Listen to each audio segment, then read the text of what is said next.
BRIDEAR are back with their brand new album Born Again, and we're here to check it out track by track. Of course, missing the first track because we already did a reaction review to that when it came out as a music video. Just going to clean my glasses, just realised how dirty they are. Anyway, so as a result, if you haven't already, check that one out, because today we're moving straight on to track 2 in all of its audio-only glory, and that's a song called Braver Words, clocking in at 4.5 minutes. So I'm kind of intrigued. I don't know what direction to go. This is going to go in. I've heard a lot of really sounds coming out from people saying that this is much more of a metal-focused album. I think there's been a big growth in those bands doing that kind of sound. Obviously, the Nemophilas and the Love Bites of this world have really been growing that metal scene. We've had other bands come up like Lonesome Blue, who, sort of got their toes into the water a little bit, but we're waiting to see how that goes, whether that really expands, because they've had changes and things. But BRIDEAR themselves have been around for a while, and obviously a lot of their sound has changed over time. They started off in a very metal place, it got a bit experimental, there was all kinds of changes. I haven't really ever dived into their albums in this kind of depth before. So as someone who, I've been following BRIDEAR off and on, I thought, well, this would be a great chance to actually really get in and check out a new album. I think it came out today, actually, because I've been waiting for this to come out. I've had my notifications, and my notifications all started flaring up today. Sorry, a little bit of water. Water, sorry. English people. Water, no tea. No tea, water. Anyway. So I'm going to jump in straight away with this song. I say straight away, we're already a couple of minutes into this review, but this song is called Braver Words. I'm hoping, BRIDEAR, we see a little bit of a sort of collection of all the variation that they've showed over their history up to this point. I'm hoping this album is really kind of expanding on all the things that they've done great in the past. But let's see. We had a very heavy first single, which was a really interesting one. Definitely effective. Braver Words. Let's jump in.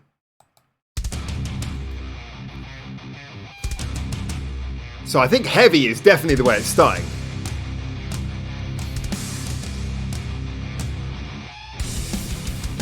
I love that nice wide pan on the drums. Let's turn this up a little bit.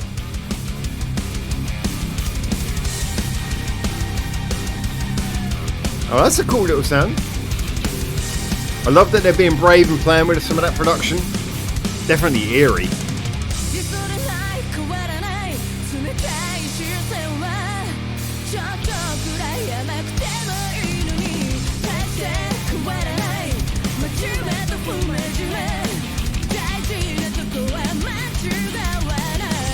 Again, you gotta love bands who have more than one vocalist.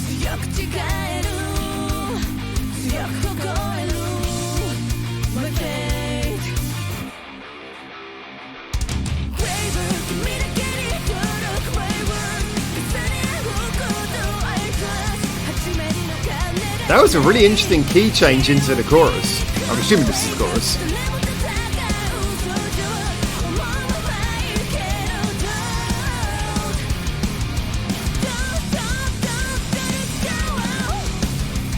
Yeah, I like that. The whole chorus, it just key changes. It feels unresolved, and then it resolves back into the riff.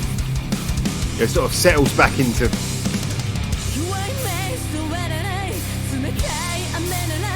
feeling comfortable again,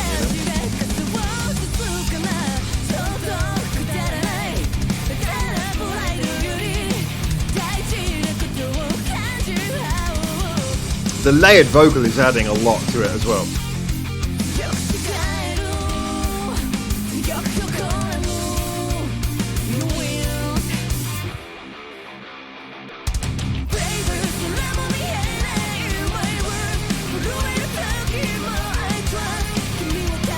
Do you know what? There's virtually no genre that isn't improved by a bit of vocal harmony in the chorus, right?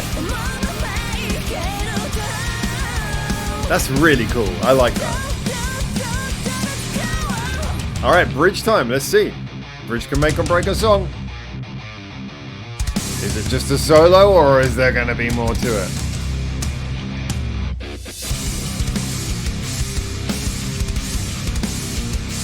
Alright, I love the mid-tempo shift.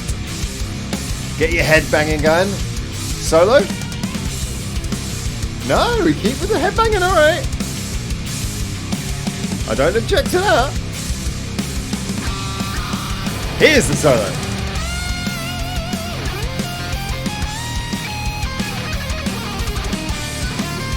I kind of like that they showed confidence in that.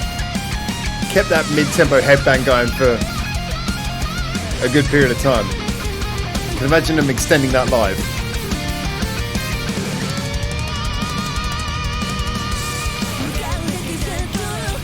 Very much typical of these kind of bands as well. Those solos that pair up towards the end.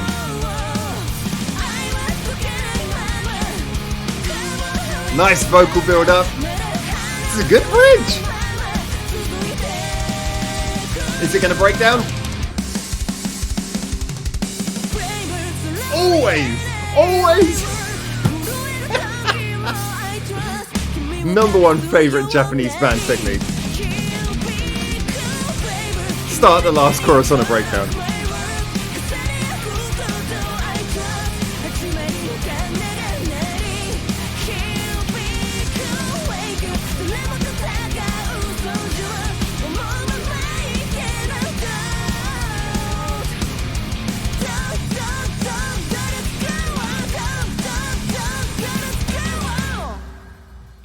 It's certainly the nice sudden ending there as well. It certainly isn't a song that feels like it's one of those ones where, you know, sometimes a song feels shorter than you expect, sometimes it feels longer than you expect. This song that's so well structured, it's quite easy to follow. You kind of know what's going to happen next. As a result, it just kind of feels like it naturally progresses in the way you expect it to. But I have to give a lot of credit. This, you know what?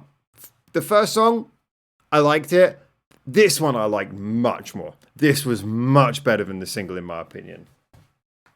Fight me. This just had so much going for it. Okay. So if we're going to get the potential negatives out of the way, yeah. Okay. So it was structurally very obvious. He was doing all the things we knew what was going to happen next, virtually every single step. That's fine. But what I liked is that it got every single thing. Like, you know, if you're going to do a well-worn path, if you're going to do a well-worn technique, do it well. The vocal harmonies in here were great. I loved how they developed, they changed. You know, they did that in the bridge as well, which nicely built up and threw you into the last chorus. You know, the chorus would have been nice and catchy if it had just been that lead vocal, but having the two layers of vocal made it so much more memorable. The riff was cool. I mean, again, those sort of like, to me, I always sort of think of those as being very new metal style sounding riffs, because the first time I kind of heard that style of riff, that very root note riff, was kind of back in the late 90s when I was growing up and like new metal was the thing. So I always hear that kind of riff. I always think of new metal. But that kind of riff, it only really works if the song goes off in other directions. It's like how a good chorus only works if there's interesting things happening between it. You know, when you get a song and it's just like chorus and then like just virtually, you know, the verses are just tiny little things just to bring you back to the chorus. Bridge will just be a mid-late, then back to the chorus. That makes the chorus worse. A good riff is worse if the song just basically relies on the riff all the way through. So, you know, the fact that the riff was so much more powerful because it came in and was impactful when it came in, but it was only at those little bits. And so every time it came in, you knew, oh, now it's time to headbang. And that little bit in the bridge at the beginning of the bridge as well, we got the halftime bit. And you know, oh, they're giving us a nice halftime bit to headbang before we go into the rest of the bridge. And you know, they kept that going twice as long as I expected, which, you know, it didn't outstay its welcome. It was nice. It was the only halftime part of the song. So again, it felt special while it was there. It built up into the solo. The solo was relatively brief. You know, it was concise, but it used that time well. You know, we appeared to get one solo, another solo, and then both guitars soloing together, which, you know, again, you know, I'm sorry to keep on referencing it, but if you think about things like Love Bites and you think about things like Nemophila, this is something they do a lot. It seems to be very much a trope of the genre, but here it was, I mentioned Nemophila, they've only got one guitarist now. Sad times.